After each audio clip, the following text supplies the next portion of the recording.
This is one of my favorite spot.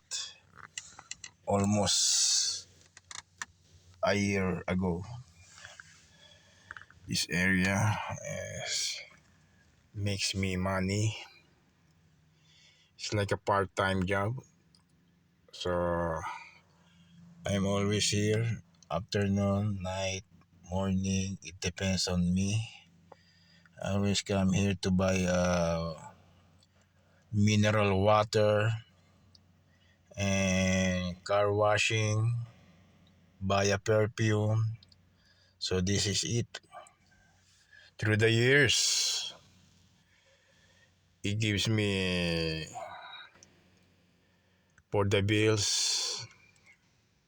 I cannot say exactly why this area is very important to me. Even the owners here, he knows me. That the people here, new or old. So I'm lucky. In Canada, I have a sideline like this or a part time without boss. It's my own time. Whether I like it or not, it's fine. Okay. So it's very helpful, consistent, focusing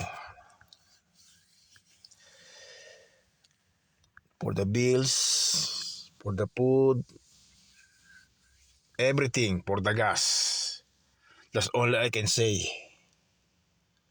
The surrounding area through the years, winter, fall, summer, and spring. So that's all, guys, for now. Before I go home, I'm done here now. Tomorrow again. Okay, see you guys.